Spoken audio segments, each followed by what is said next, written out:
was hoping that we would have Mayor Beth Wojtowski on from Dayton to talk a little bit more about the process of appointing somebody for a vacancy in the legislature, but I'll do the best I can in explaining it to you.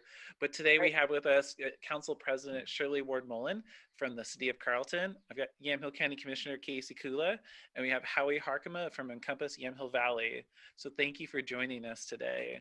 And Council President Ward Mullen, what would you like to share with the community today, and what's going on in Carlton?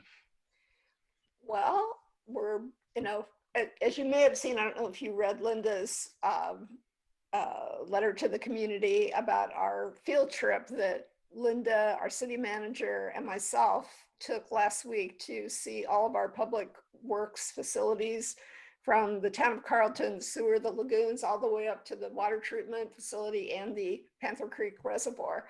So that was, very interesting to actually see it firsthand and all the work that's going to be done. So that's one thing. Secondly, coming up in our next council meeting, we're going to be discussing and voting on whether we proceed with a renovation of our current structures here, city services structures, or move forward with a new city hall. So there's a lot going into that and a lot riding on that decision. That's certainly a big deal. Yes. And can you remind me that your sewage treatment plant is also under the ire of DEQ, right? Exactly. And you're looking to get it replaced.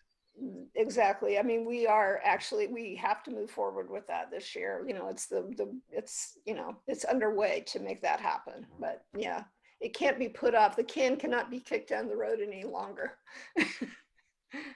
Right. Well, my colleagues and I have agreed to set aside, I think it's, I don't remember the exact number, but it's like $6.5 million for helping with the funding of municipal water and sewer infrastructure. That doesn't mean that you're getting all of it. Wouldn't that be nice? But it does mean that we've committed to helping cities, especially the smaller cities, so the non-McMinnville and Newburgh, with water and sewer infrastructure projects. So. And that was based on that the meeting we had with you about a month ago. And yes. So, and when are decisions going to be made, or you don't know yet about that? Or we don't know the timing of decisions, but every week we make a little bit of progress in coming to agreement. We don't meet except in those meetings, and we have lots of things to talk about. So we're slowly we're at least setting aside, okay, here's the percent for this and here's the percentage for that. And so the next step will be to determine how we're going to seek people's and organizations funding requests. So for the water and sewer infrastructure, we're probably just going to go to each mayor and city manager to ask for a detailed proposal for a fraction, so whether it's phase one of a project or half of phase one or phase 1 and 2 or something like that. Okay. Well, we look forward to that, and we appreciate any help that you can give to the city of Carlton. Yeah, it's a big project. It's it's like a $6 million project. Yeah. That's what I was trying to remember. Yeah. So it's a lot for our little city.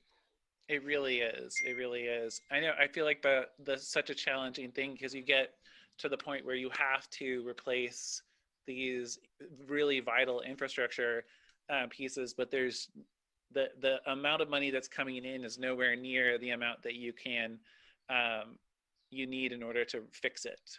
Yeah, and that's what further puts pressure on the decisions that we have to make with our city services and our city hall. I mean, we have structures here that are 50. The city hall structure is 50 years old. The police station is in what was used as a commercial building, and both of those are they're not adequate. They're not seismically safe. I can go on and on and on. So the question is, do you renovate a building like that? And furthermore, not scalable. But when you have the pressures of this big project facing us, that's kind of where we are right now. Yeah, that makes sense. I mean, honestly, I think it's super sweet having Carlton City Hall and council chambers in, like essentially a storefront, but it's also clearly a storefront that will fall down if you shake it too much. Yeah, yeah. Especially the building where the police station is now. It was a real wake up call when the ice storm hit, because Yes. our police department was literally operating from their cell phones and recharging their phones in their car. That's what they were doing, and that's just not the way for a police department to operate. No, no, we need them to have the best that they can to be fully functional to help everybody else who is struggling. Yeah, and unfortunately, for capital improvements for municipal buildings, there really is, to my knowledge, no grant dollars out there available for that kind of thing. So I wish there were. Yeah. Well, it's been great to hear that my fellow commissioners are supportive of this, and we'll work it out. We'll figure out how we can help, but hopefully, and it's a way that's um, actually a significant financial help, right? Thank you Because very much. it's such a big project that if we were like, oh, well, here's 200,000, I'd be like, oh, Yeah. great. Well, all the money that we're getting from that's coming from the feds that went to this, that's coming to the small cities, all of that is going to be earmarked for the. But that again is, even though that's a sizable amount of money, it's still a drop in the bucket when you compare it to 6 to 7 million. Yes. Yeah, absolutely. And especially with your large scale, the pipe replacement project for the water Yeah. system too. Yeah. Yes, Well, but it's really exciting. it is exciting. I'm I, excited about everything that we're doing here in Carlton, and and when we get these water projects done, it's gonna make a big difference in terms of the water supply. Because we're getting a 40% loss from the I was water just going to treatment ask you. plant to here to the city. 40% water loss from leaks. That's going to be corrected with the new pipes. That's just so wild. And I don't know if it's true, but I heard that at least some of the, maybe it's not the existing, maybe it's like parallel pipes, are wood that's like wrapped with wire. But That maybe could be. that's a previous generation. I don't know. We have a lot of old infrastructure, including our sewer systems in town. Yeah, old, over 100 years old, including Yeah. on my street. Oh my gosh. Well, best of luck with that, and I hope that it goes really well, this big first project, and I hope that we can help with it, Oh, thank you, with the Casey. sewer system. I, Yeah. Linda, I just saw a text come up that there's some other meeting that I'm going to step away and get my phone so I can see exactly what she said. I'll be right back. That sounds great. While we're on that, then Howie, what would you like to share with the community? Well, Encompass Yamhill Valley is doing a fundraiser called Bottle Drop, and our community can get involved in that by keeping their cans and bottles, and we can pick them up from them and bag them up and take them to Fred Meyer in Newburgh, and all the proceeds will go into our Encompass Yamhill Valley checking account. So we're looking forward to that. McMinnville Free Clinic reopened on June 5th, which was the first Saturday of the month. We had 6 patients. We're not surprised that there was very little notice that people got other than online, on Facebook and etc., that we were reopening. We've got a lot more out there now to let people know that we've reopened, and we will be open this coming Saturday, June 19th, from 9 a.m. to 1 p.m. So if you have any medical needs or psychological needs or need a chiropractor, we're there for you. So please come see us on Saturday. We have all of our COVID protocols in place. We're not letting people in until they've answer a number of questions and get their temperature taken, and then they can proceed into the building. And instead of going up to a waiting room, they go directly from reception to the actual exam room, and all of the resources are brought to them in one place. And then we, of course, clean up afterward and bring the next patient in. The last thing I'd like to bring up today is the Unitarian Universalist Fellowship of McMinnville, along with the McMinnville Public Library and also Encompass Yamhill Valley, is now serving a Sunday sandwich lunch under the breezeway at the library.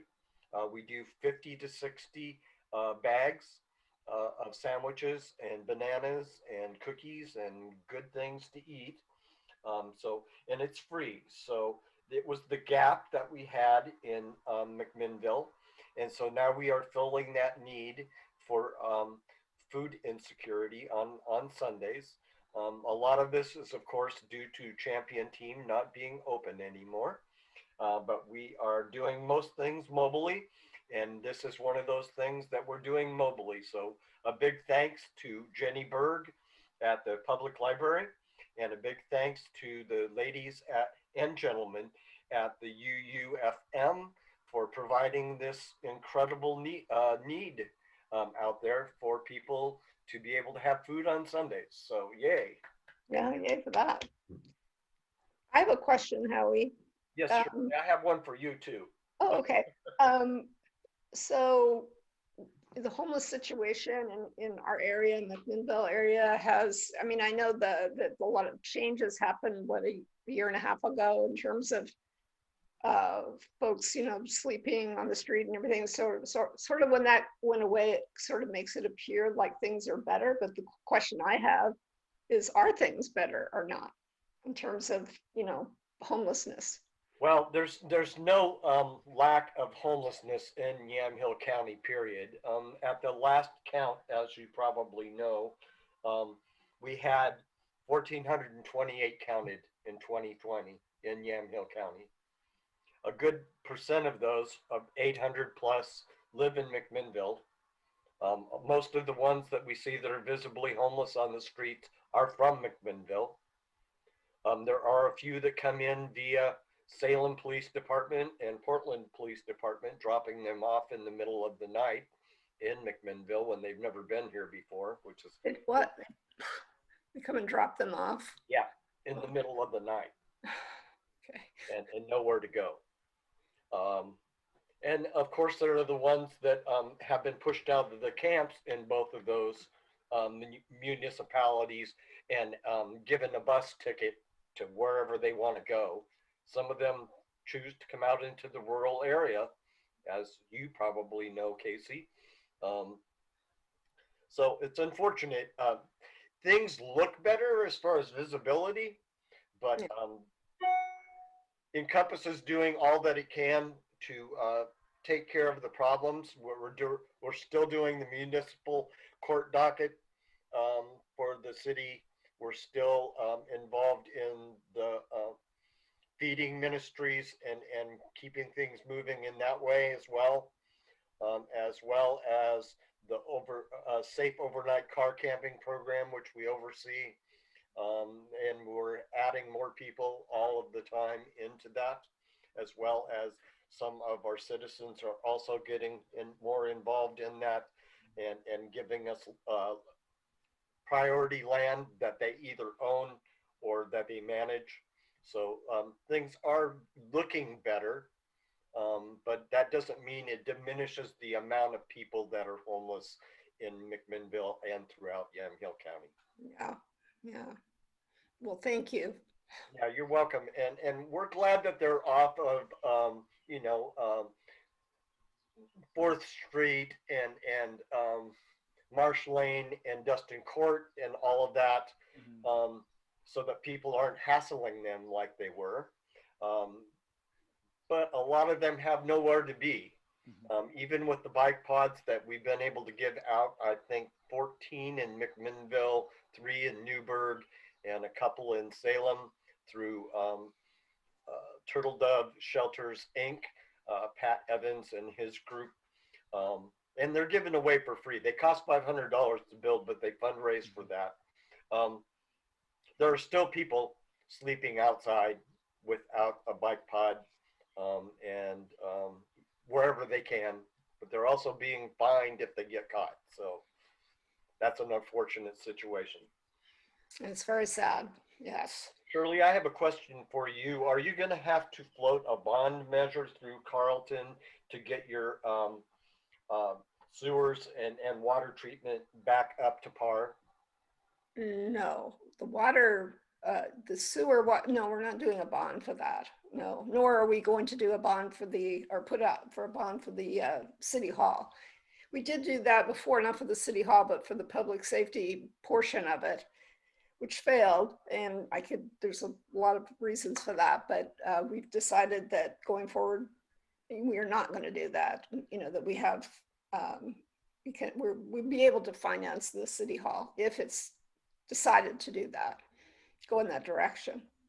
But the water itself, we got grant dollars through the state, through the lottery dollars, and the sewer, well, we're just talking to Casey about that. So that's a little bit outstanding at this point. So Casey, can they apply for ARPA money?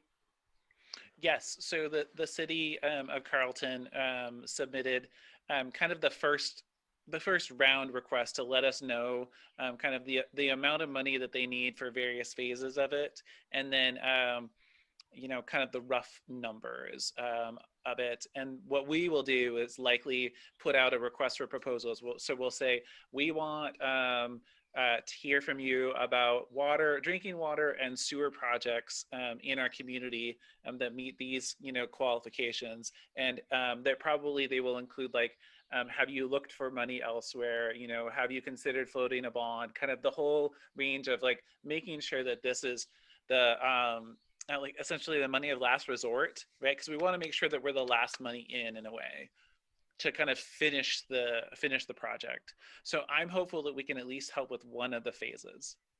And Shannon, your city manager, has been great about communicating with us. Yeah, she's very good about that. Very detailed. So.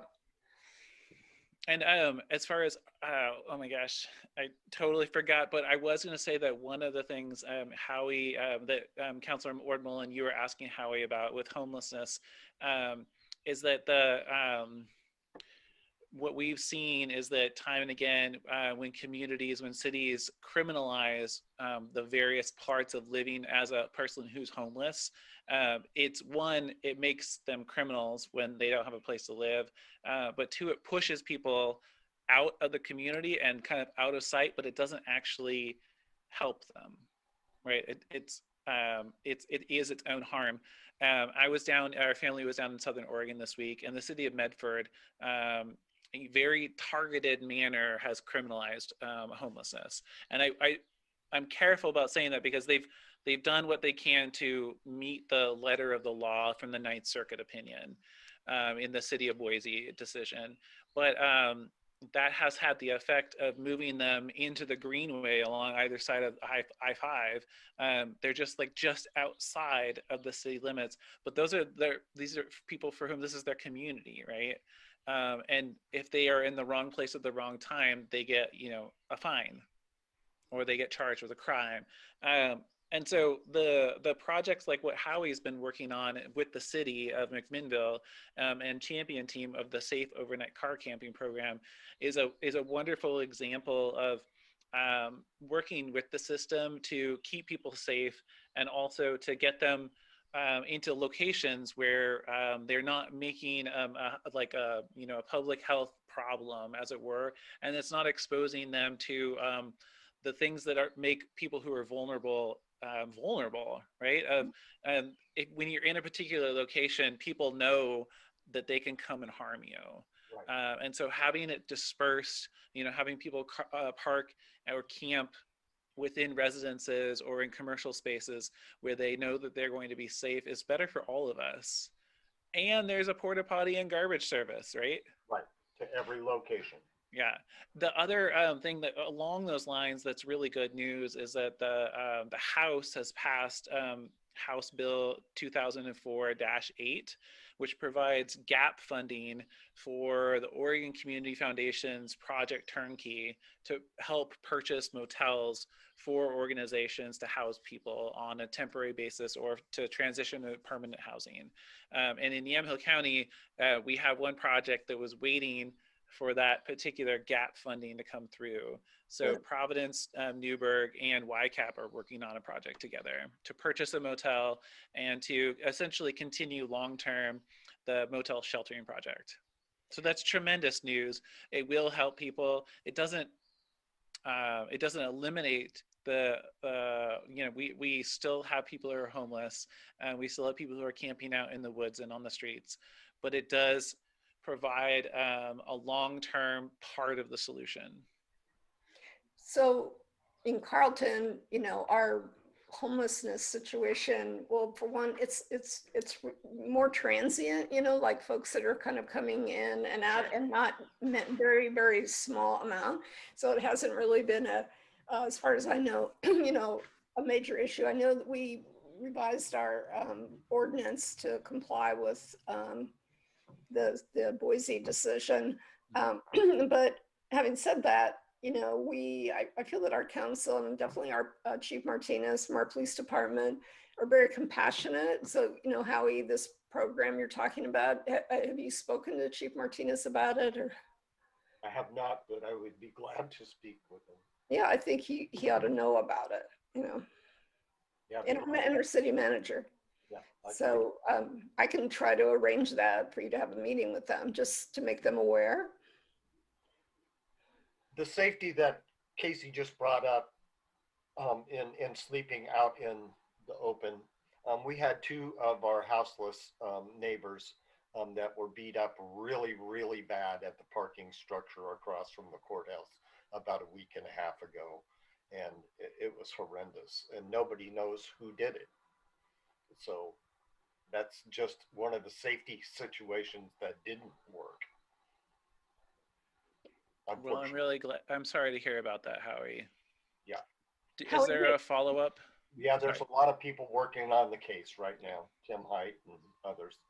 Okay, sorry, Counselor. Oh, I was just going to ask Howie if you have some information about this program that you could email to me so that I could share with our manager. We'll email it to you immediately after this meeting. Okay.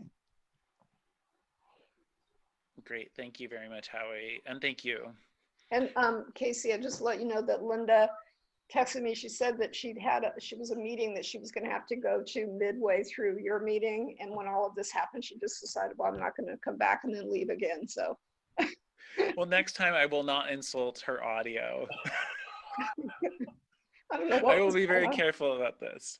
I couldn't understand a word she said. Oh, I could hear, but it didn't sound very good.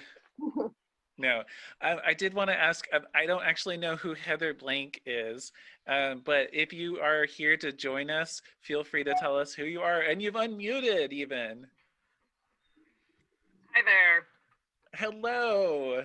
I'm the interim director for McMinnville Economic Development Partnership. Oh my goodness, I'm so sorry that I don't know who you are, but now's my opportunity. Welcome, welcome. Thank you, that's okay. I just I'm following Scott Cooper, who you do know, his email chain, and I have not been able to add this event to my calendar, and I was trying to jump in before I have to go to another one at 3:30 and see if I could be involved in any way. So awesome. It's been kind of a busy transition. So yeah, absolutely. You have 4 minutes until your next meeting. Do you want to give us a sense of your background, where you came from, your goals and hopes for McMinnville Economic Development Partnership? And then if there's any time, I'll ask you another question. Just everything all at once. I have been the program manager for about 5.5 years here. So I've been here for quite a while. So I was here with Jody Christensen, who was our executive director. She actually was the one who hired me, who's now moved on to the governor's office. And then with Scott Cooper, was here until he just recently left us in the end of April. So we are in transition right now. We're a small staff. As you know, we're a nonprofit organization that's dedicated to our traded sector industries. We help any businesses, whether they're an established enterprise or a startup, and we're still trying to do that, even with a small staff of 2. We do have an intern this summer, which is great, as part of our McMinnville Works internship program.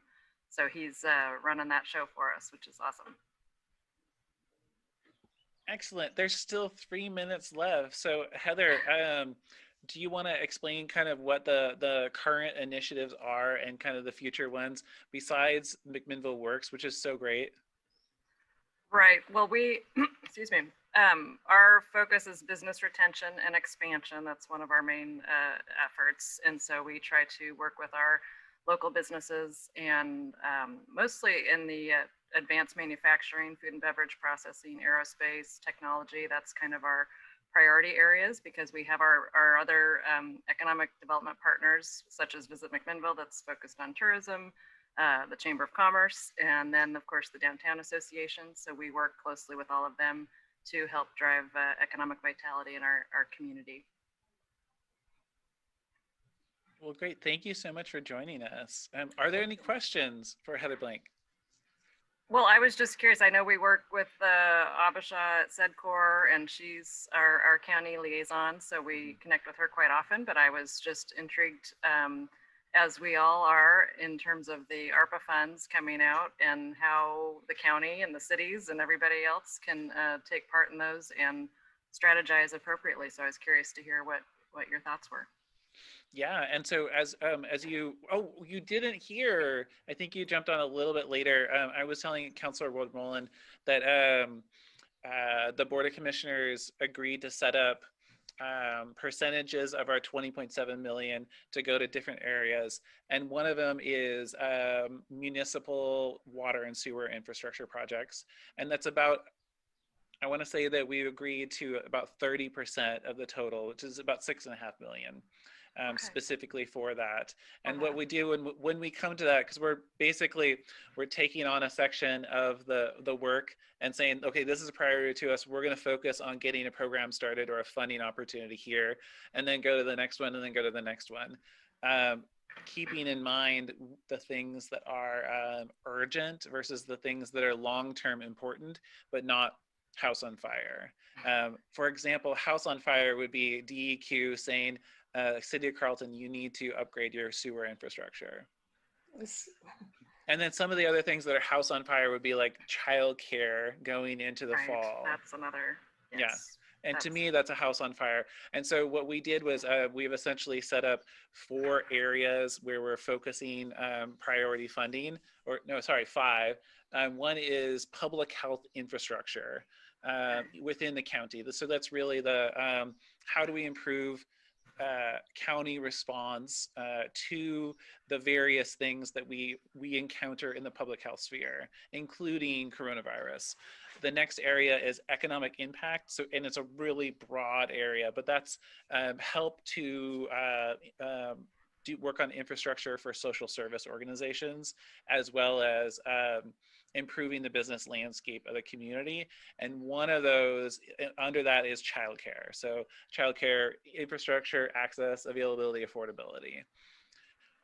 The next section is revenue impacts. So one of the things that American Rescue Plan dollars can be spent on are reducing the impacts to city and county budgets. And so one of the areas that we've identified is that, and it's a smaller area, but it's things like we always need to have a restaurant inspector, but with restaurants challenged, we've tried to figure out a way to cover the costs of restaurant inspections, their annual fees, so that we have that person on staff without further challenging businesses in the food service industry. So reducing their costs, but that can also be, Abisha has many ideas about things. So we're planning and leaning on her on those. The next section is water and sewer infrastructure, which we talked about.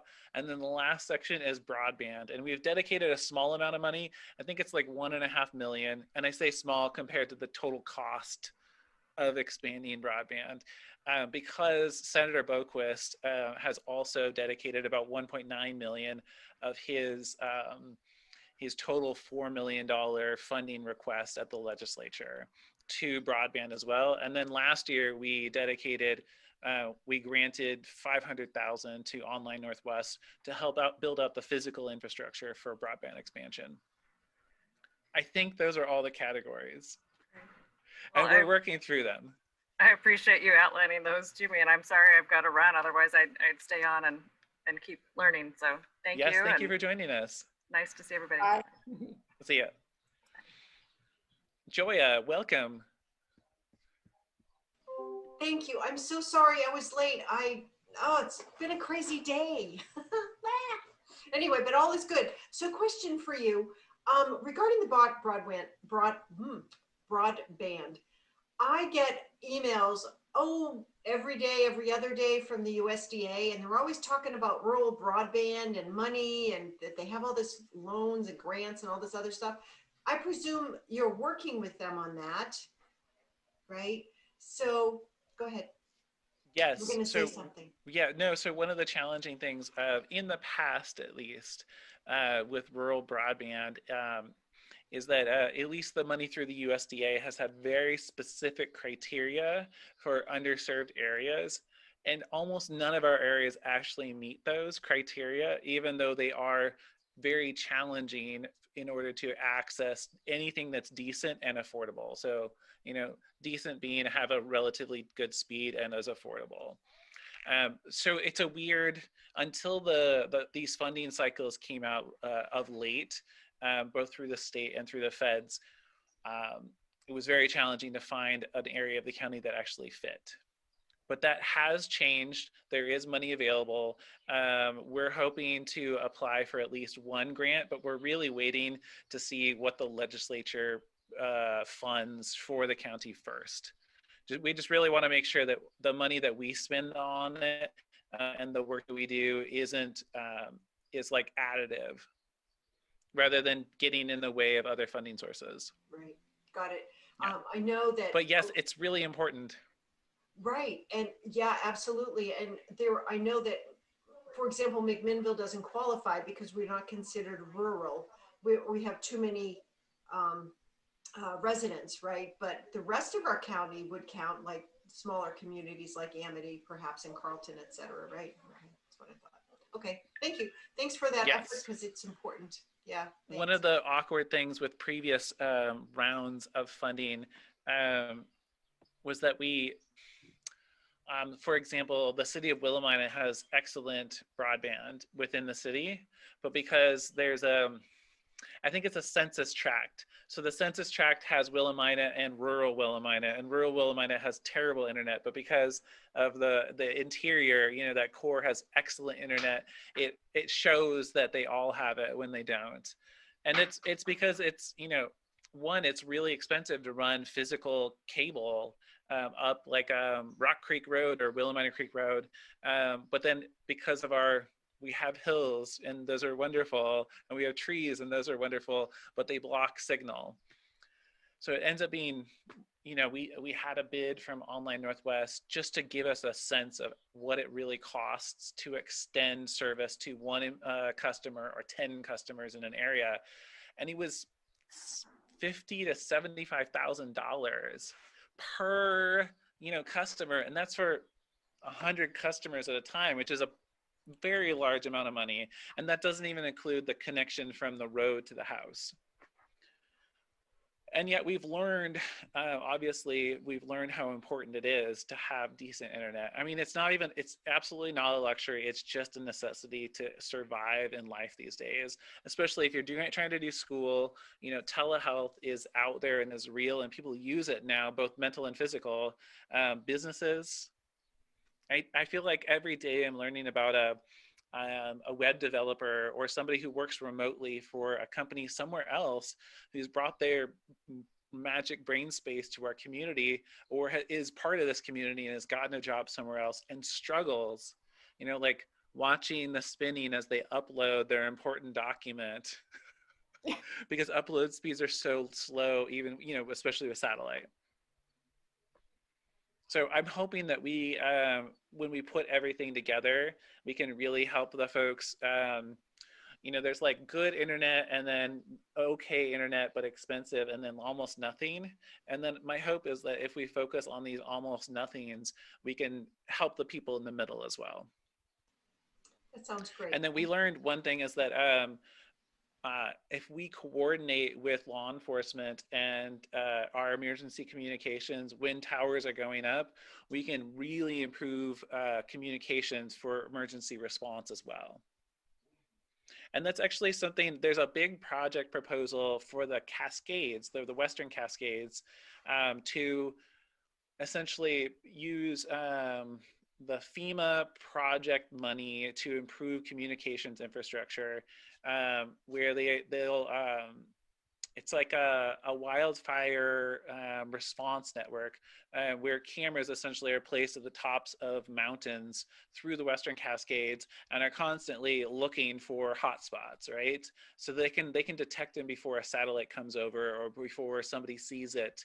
But they also, as a result of taking internet access up to the top of the mountain, they extend internet, good quality internet, to far reaches of the state. And I just got a little note on my Zoom that says your internet is unstable.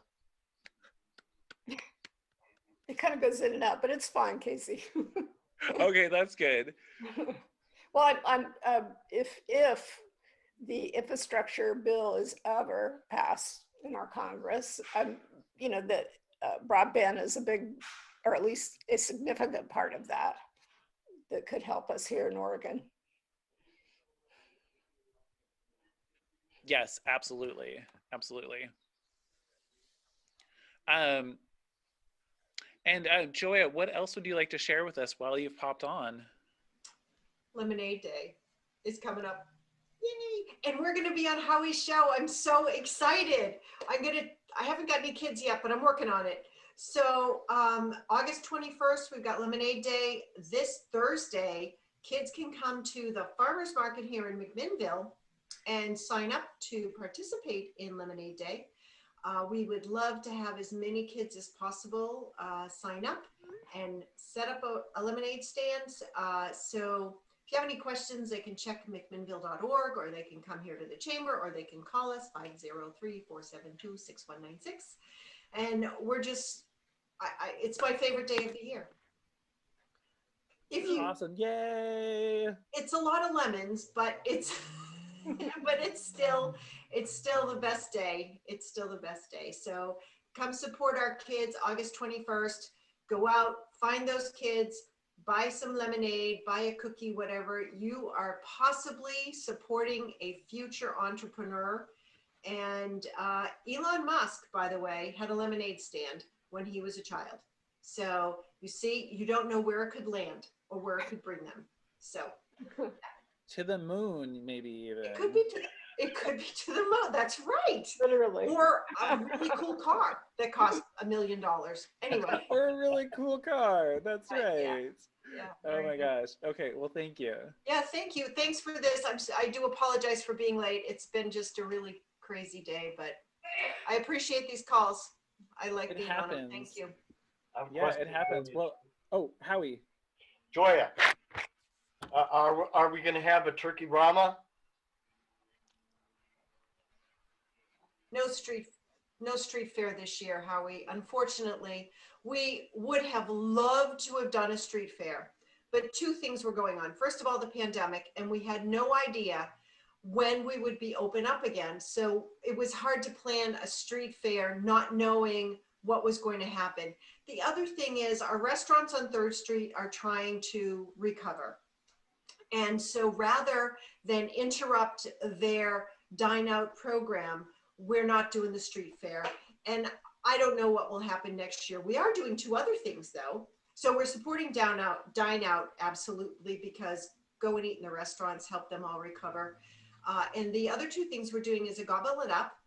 So our turkey themed food, that was Diane Longacre's idea. So we love that, Gobble It Up. And so go and try some turkey at, a turkey dish at one of our restaurants. And we're asking our businesses to tell us which ones are participating. And so we can have some kind of letting people know where to go, number one. And then the other thing is a great turkey hunt, which is like a scavenger hunt, great fun thing for kids to go into a retail store and try to find where the turkey picture is. And so we've sent those out to our members, and we hope that the community will go out and support our businesses, because that's really what it's all about, right? Support the businesses and create fun things for our community members to do. Eating turkey, our heritage, and a scavenger hunt, and supporting our chamber business. Well, not just our chamber businesses, our restaurants and our retails. Yes, So Howard. you're open for dine out on 3rd Street. Is it Friday, Saturday, Sunday, or is it Thursday, Friday, Saturday, Sunday? You know, I'm not sure, and that's a question for MDA. I think they're setting up on Thursday nights, and the streets closed Friday, Saturday, and part of Sunday. But don't hold me to that. People should go to the McMinnville Downtown Association website. Okay.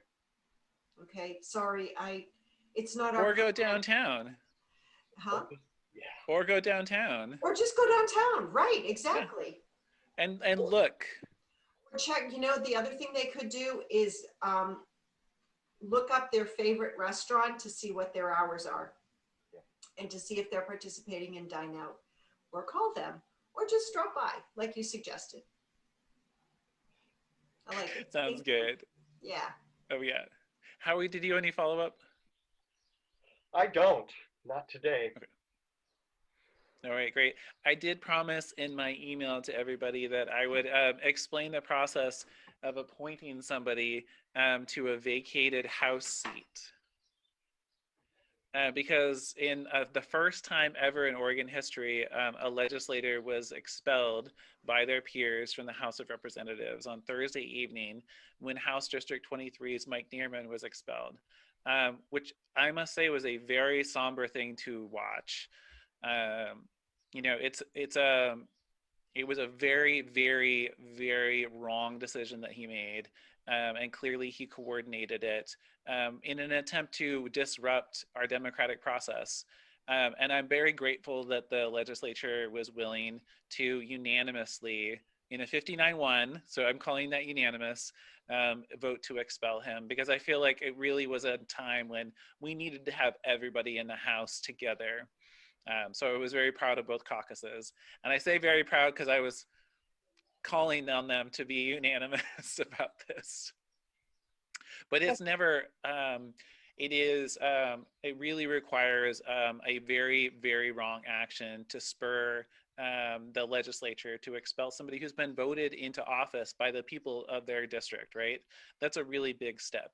And so the Oregon Constitution requires a 2/3 majority for that as a result.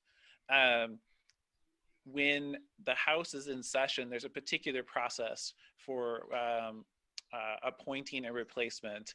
And it usually goes that 3 to 5 names are considered, 3 to 5 people are considered by the Oregon political party that the person is a member of. So in this case, it's the Oregon Republican Party. So that leadership was informed this morning by the Oregon Secretary of State's office of the proper process from the Secretary of State side of things. The process of determining who those 3 people are is up, or 3 to 5 is up to the political party. So the central committees, the precinct committee people, and the leadership of those organizations get to decide the process, getting those names to us. And then at that point, everybody has to sign us and submit a statement to the Secretary of State saying, yes, I do want to run and be appointed to the seat. It's like, that's the next step. At that point, the Secretary of State, and so they have until June 30th to do that. But my understanding is that some of the county parties are already in discussions about it. And then at that point, the Secretary of State, when they have those 3 to 5 names, they will inform the Board of Commissioners of the counties that comprise the district. They'll inform us of a time and a place for a meeting, and all of the county commissioners from the counties that comprise the district attend it. And in this case, that's Benton County, Polk County, Marion County, and Yamhill County, which is interesting. Benton County has about 10,000 residents in House District 23. Yamhill County has about 10,000 residents in House District 23. Polk County has about 24,000, and Marion County has about 7,000. Isn't that interesting? I was surprised at those numbers. And what that means is that every county gets one vote for every 1,000 people who are in the district. And then you divide the number of votes by the number of commissioners. So I get 3.6 votes. Commissioner Sterrett gets 3.6 votes. Isn't this interesting? Yeah. How do you get a 0.6 vote? Yeah, well, how does that work? Well, they're going to total them up, right? So if I vote for, I feel like I shouldn't name a name, right? If I vote for Mayor Wojtowski, I'll just say that. If I voted for Mayor Wojtowski, she would get 3.6 votes. And so then if another person voted for her, it would be or if another person from our county voted for her, then that would be 7.32 votes. And so it's just a vote total rather than our Board of Commissioners voting and that being our selection. Isn't that, that's fascinating. Fascinating. It's like ranked choice voting in a way. I have a So we will all determine our choices from that list of 3 to 5, and then the person who gets the most votes, the most vote total of all of us, will be appointed to the seat. Okay. And we have to do that by July 12th. I was going to say, so they have to say that they want to be considered by the end of the month, which is like 15 days from now. The Oregon Republican Party has to tell us a list of 3 to 5 that have already signed the form saying that they're interested by the 30th. Okay, and they have to live in that district, right? They have to have lived in the district for, I want to say it's 6 months, and also have been a member of the party for at least 6 months. Oh, interesting. I know, right? Well, I'm hopeful that a good representative comes out of this process. Yes, I hope so too. And I've spoken to a few news outlets about this. I can say it here too, which is that I'm really hopeful. There are a number of really wonderful individuals in our community who, and oddly enough, many of them are mayors of cities in the district who are really competent. They know the city and local and state politics and how to work within the system.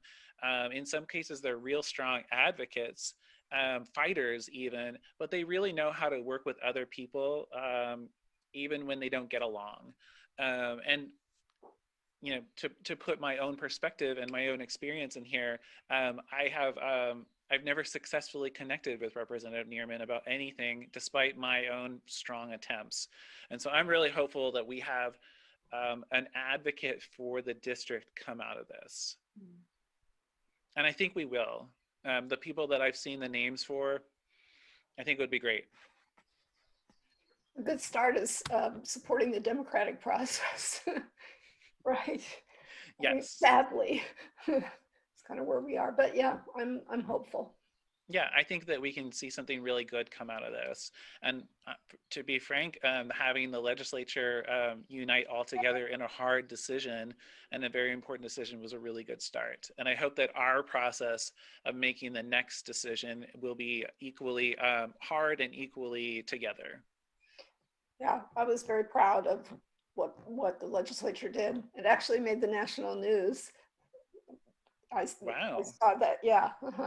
So on MSNBC, Chris Hayes, he said this is very newsworthy and very important. So, well, I think that our own, or I'm pointing at you and Joya and Howie, I'm not in his district, but I think our own Representative Noble had a big part to play.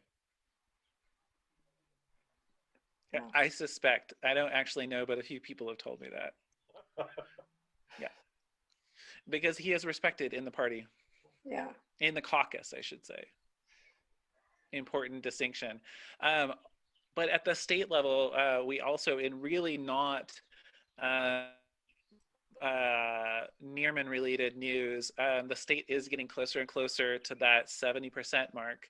And the closer we get to it, the more I think that we should probably ask our governor to consider just opening up at a lower number, because we know, for example, this number, the 70% is for people who are 18 and older, but we have a lot of folks in our community who are getting vaccinated who are 12 to 17, and those numbers don't count in there. And I at this point, as we, the numbers are like this, and then flat lining very slowly towards it, where many people are ready to move on to a different version of pandemic life. And it's a hard thing to consider, but I think it's probably the appropriate measure at this point. And do you think the governor will actually consider that? I would be for it. I'm not sure. Well, do you know what that works out to be in terms of thousands of residents that have to get vaccinated? The last I saw, we were at 68% of 18 plus year olds who'd had at least one dose. And that's, I believe, 72,000. The 2% further is about 72,000 people. But unfortunately, we're averaging about 5,000 new vaccinations a day. So it's very slow to approach that number. I don't understand why they don't count in was it 12 to 18 year olds? Because I mean, that population group, they actually transmit the virus even more. Is that true? Right. So I'm not sure about the more, but it clearly we've seen enough school-based outbreaks to know that the virus transmits very readily in school environments, or associated with schools being open. That's a better way of saying it, I think. That was the diplomatic way of saying yes. it. Yeah, that was. But in more to the first part of that question, part of the reason why I think that at some point we should acknowledge that we've gotten close enough to that mark is that it is carefully put, it is a bit of an arbitrary distinction, because when the governor set that marker, it was 18 plus. So because that's the line is 70% of 18 plus, we're not counting 12 to 17 year olds. Doesn't seem to make sense to me. I just hope on behalf of the city of Carlton that we can open up, because until we can, because Yamhill County is still in moderate, we can't open up our pool. And our community pool is such an important factor in the city of Carlton for our youth every summer. So absolutely. Casey, what do you hear about variants in Yamhill County? Howie, at some point there was both one test, I know, that had come back for a variant. I don't remember the name of it. It's one of the variants of concern that was, I think, from South Africa. And then in the surveillance wastewater testing that the city of McMinnville participates in, again, they found that particular variant, or another one of the variants of concern. Beyond that, we haven't heard a lot of specifics about within the tests we're seeing these variants. I do know that the variant that I think they call the Delta variant, because they're now going from nation-based names to the alphabet, or the Greek alphabet, which I think is a good idea. Although Delta, for some reason, seems a little bit more ominous than other names. But I know that with that one, there is some concern about how vaccinated people are responding to exposure to it.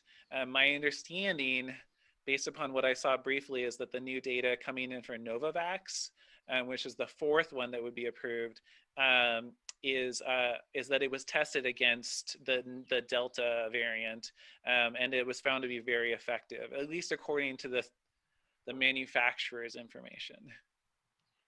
I read an interesting article the other day, and I read a lot of them, so I couldn't tell you where I saw it, but they were saying that there are people who are out there doing like one AstraZeneca and then a Pfizer.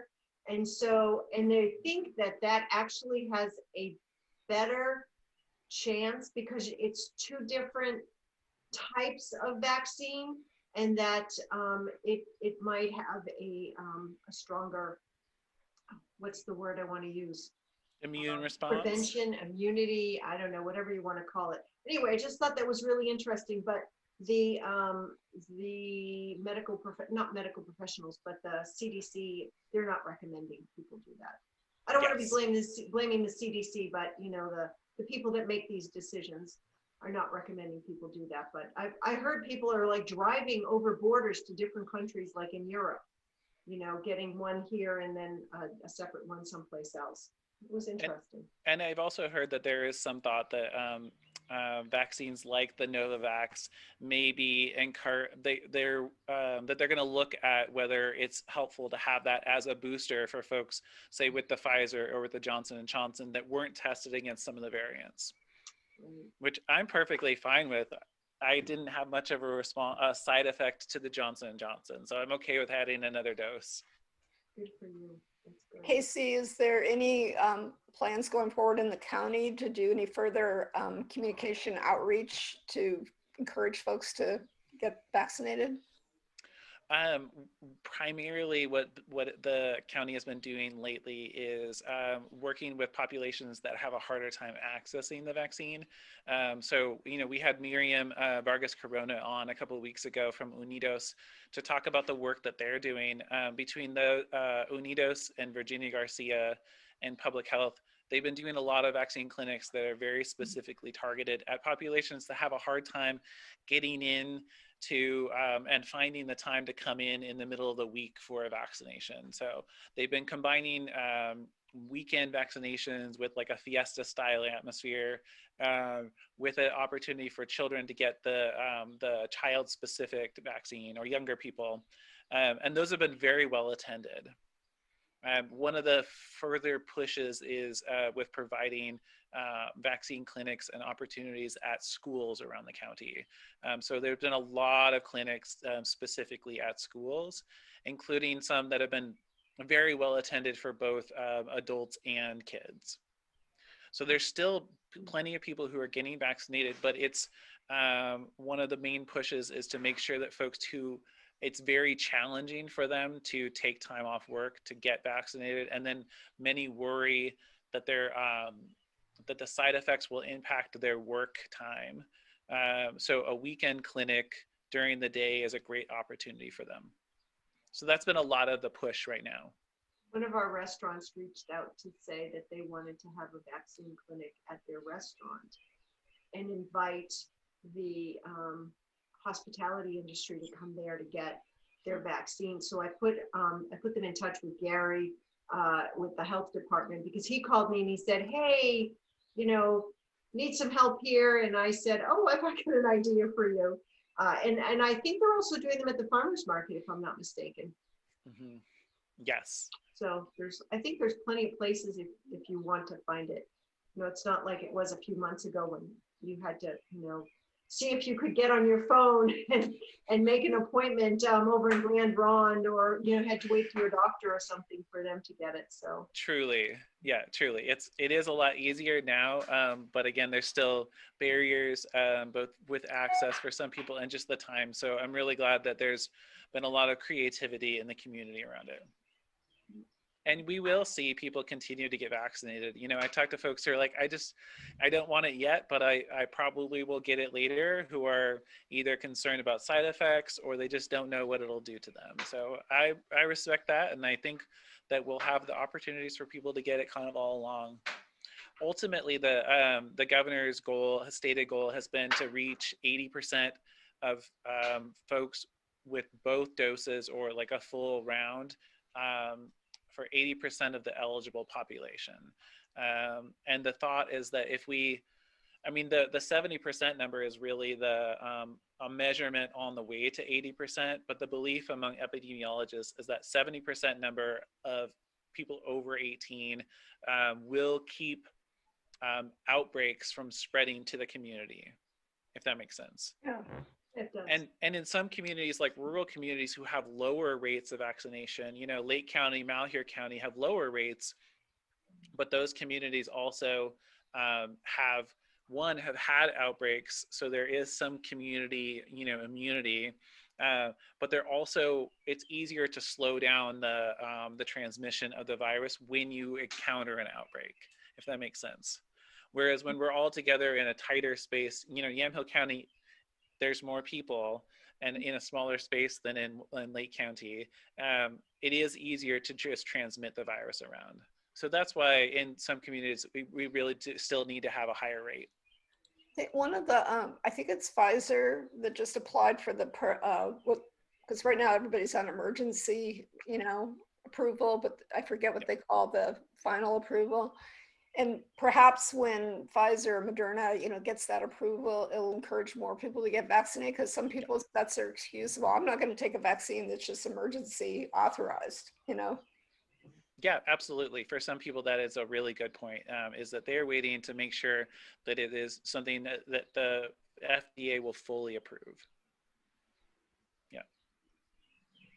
Well, any last thoughts? And if you are a registered Republican and you're in House District 23, get a hold of the local party, get a hold of the Secretary of State, or tell me and I'll show you how to do it.